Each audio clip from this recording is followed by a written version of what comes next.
एक बार एक आदमी एक संत के पास जाता है और अपनी प्रॉब्लम बताता है कि संत जी, मेरी जिंदगी में कोई खुशी ही नहीं आती। सोचा था जब मेरी नौकरी लगेगी तब पिताजी को एक कार गिफ्ट करूंगा, पर यह भी ना हो पाया क्योंकि मेरी नौकरी मिलने से पहले ही उनका देहांत हो गया। सोचा था कि जब प्रमोशन मिलेगा ना तो अपने बच्चों को कहीं घुमाने लेके जाऊंगा, लेकिन प्रमोशन ही नहीं हुआ।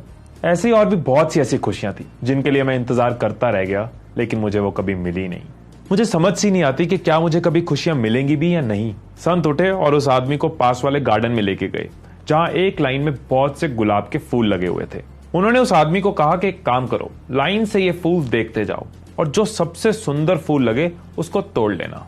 लेकिन हाँ, एक बात याद रखना कि एक बार जिस फूल से आगे निकल गए उस पे वापस नहीं आ सकते, यानी कि तुम पीछे वापस नहीं आ सकते। और हाँ, फूल लेके आना भी जरूरी है। वो आदमी चलता गया तो उसको कुछ बड़े फूल दिखते तो कुछ छोटे। हर फूल पे पहुंचकर वो इसी सोच के साथ उसको छोड़ देता कि कहीं इससे सुंदर फूल आगे हुए तो।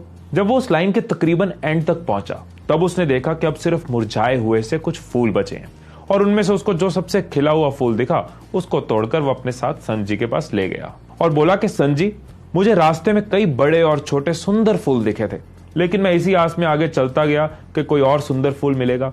आगे चलता गया लेकिन एंड में सिर्फ मुरझाया हुआ सा फूल ही बचा था। तब वो संत मुस्कुराए और बोला कि बेटा, तुम सबसे सुंदर फूल की तलाश में आगे बढ़ते गए और जितने सुंदर फूल थे उनकी जगह ये मुरझाया हुआ फूल लेके आए। ये गार्डन समझ लो कि तुम्हारी जिंदगी है, तुम्हारी लाइफ है, और ये फूल उस जिंदगी के सफर में आने वाली छोटी बड़ी खुशियां हैं। जैसे तुम ये सोचकर चलते गए कि आगे और सुंदर फूल मिलेगा, बाकी फूलों की खूबसूरती को नजरअंदाज करते रहे, ठीक उसी तरह जिंदगी में आने वाली छोटी छोटी खुशियों को हम नजरअंदाज कर जाते हैं एक बड़ी खुशी की तलाश में, और जब तक ये समझ आता है जिंदगी निकल चुकी होती है। सो दोस्तों, इस छोटी सी स्टोरी के साथ खुद को और आपको ये याद करवाना चाहता था कि सिर्फ मंजिल को नहीं, सफर को भी एंजॉय करना है। जिंदगी की छोटी बड़ी खुशियों को सेलिब्रेट करते चलना है, हर पल को जीना है कि जिंदगी गुलजार रहे और खुशियां फूलों की तरह महकती रहें। उलझनों को सुलझाते चलो, खुशियों को फैलाते चलो। जिंदगी एक सफर है, मुस्कुरा कर